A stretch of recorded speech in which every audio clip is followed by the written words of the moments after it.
Orang yang lebih ikhlas dari kita, orang yang lebih pintar menata hati dari kita. Kita dikit-dikit, ini syiar Pak Ustadz, ini dakwah. Boleh, tapi kan gak sesimpel itu. Ulama aja takut kok. Ilmu Mubarak itu waktu berjihad itu pakai cadar. Dan orang-orang takjub, ini siapa laki-laki bercadar ini? Gak ada yang tahu identitasnya. Suatu ketika, begitu perang telah usai, ada seseorang temannya, itu datangin Ibnu Mubarak. Biasa kepo gitu loh. Ini siapa sih ini orang? Begitu lagi duduk bareng, dia singkap tanpa minta izin terlebih dahulu. Akhirnya ketahuan Ibnu Mubarak. Dan semenjak itu beliau terkenal ke seluruh penjuru negeri. Ibnu Mubarak mujahid yang gagah berani. Kira-kira kalau antum jadi Ibnu Mubarak, apa yang antum katakan? Nah, kira-kira gimana? Oh subhanallah. Oh, kalau wawancara di rumah aja mas gitu, biar kita ngomong, saya akan cerita tentang bagaimana saya. Ibnu Mubarak mengatakan, innaka mimman yushanni'u alayya. Anda, wahai fulan, termasuk orang yang melakukan keburukan kepada saya. Saya nggak terima. Marah dia, identitasnya kebongkar. Kita seneng, kita selfie, kita posting di akun kita. Ibnu Mubarak nggak mau, marah dia. Ini gara-gara ente nih. Buat apa sih iseng-iseng, kepo banget sih, kan begitu. Kita dipamerkan. Subhanallah.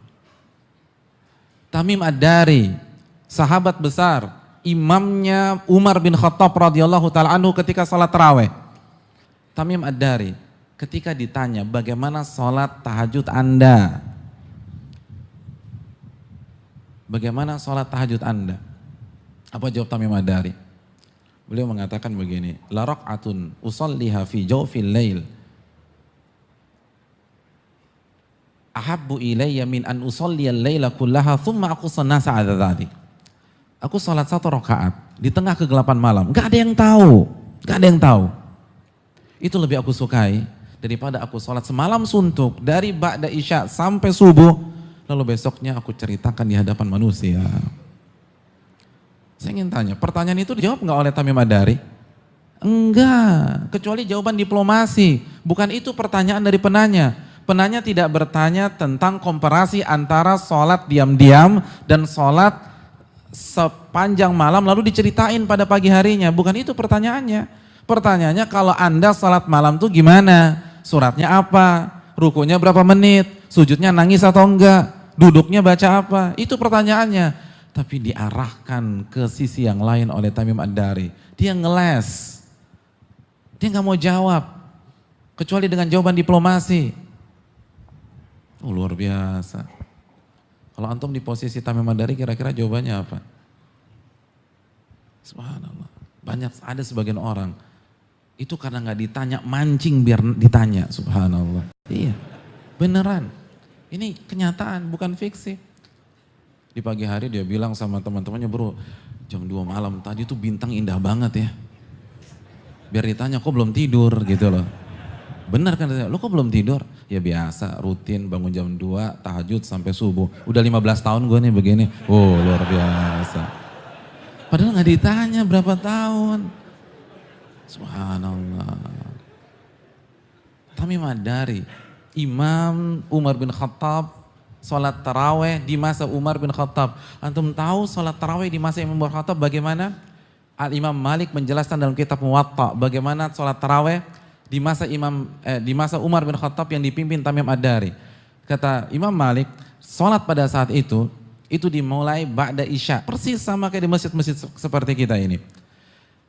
Lalu begitu imam selesai, salam ke kanan, salam ke kiri, selesai sholat witir, itu semua jamaah langsung bubar. Kalau antum imam selesai witir, antum ngapain? Kan santai-santai dulu di sini ngobrol, terus roti bakar ready, ngobrol, pesan Ovaltine, kongko. Kata perawi, di masa Umar semua bubar, pulang ke rumah masing-masing, semua persiapan sahur, khawatir adzan subuh. Itu mereka sholat taraweh sampai jam 3:30, sampai jam 4, sampai jam 4:15. Dan ini imamnya. Nah orang kan penasaran, kalau dia sholat sendiri tuh gimana ya? Itu nggak dibuka sama beliau.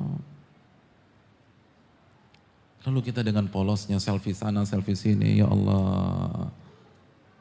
Benar, semua innamal a'malu binniyat, kita nggak berani mengatakan orang itu pasti ria atau enggak, bukan hak kita. Siapa yang berani memvonis orang? Bukan kapasitas kita memvonis orang. Tapi kalau mereka takut, kok kita tenang-tenang aja? Kok kita gampang banget pasang status? Kok pasang selfie di Al-Azhar, subhanallah.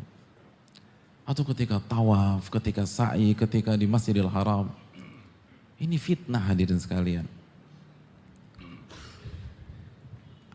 Berapa kali pernah lihat ketika orang tawaf itu sambil pasang ini, Rabbana atina fid dunya hasanah wa fil akhirati hasanah wa qina adzabannar. Lihat tangan kanan. Kenapa tangan kanan? Karena kalau orang tawaf, Ka'bah ada sebelah mana? Sebelah kiri, biar backgroundnya Ka'bah gitu loh. Jadi udah dikondisikan dan terus dilihat lagi. Oke, Rabbana atina fid dunya. Itu real. Ya Allah, kemana keikhlasan? Biar orang-orang tahu bagaimana Anda tawaf. Itu orang sa'i masih sempat-sempatnya selfie di sofa loh, bayangkan. Ya Allah, lagi sa'i nih. Ini umroh belum selesai lagi sa'i. Kok masih sempat-sempatnya selfie di sofa? Selfie di Marwah. Kan antum kalau kesana kan bisa ngelihat antum lagi jalan, minta tolong difotokan. Iya kan? Lalu ketika, ya nama musim udah kita fotokan deh. Terus dia langsung mengangkat tangan begitu, subhanallah. Dan di belakang Ka'bah. Kan kebalik, harusnya kan doa itu menghadap Ka'bah. Iya kan? Tapi kalau begitu kan gak kelihatan backgroundnya. Subhanallah. Jadi udah fitnah, udah. Allahu Akbar. Hati-hati dalam masalah. Hati-hati. Buat apa kita kata? Sebelum maghrib selamat bagi yang berpuasa, buat apa? Selamat berbuka ya guys, buat apa selamat berbuka ya guys? Biar semua orang tahu satu grup Anda lagi puasa. Kan begitu sekarang.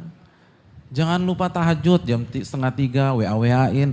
Kalau mau kasih inget tahajud itu jam ba'da maghrib, ba'da isya. Jangan jam 2:30. Buat apa? Biar orang tahu semuanya. Kita nggak menuduh orang apapun, tapi coba jujur pada diri kita. Kita nggak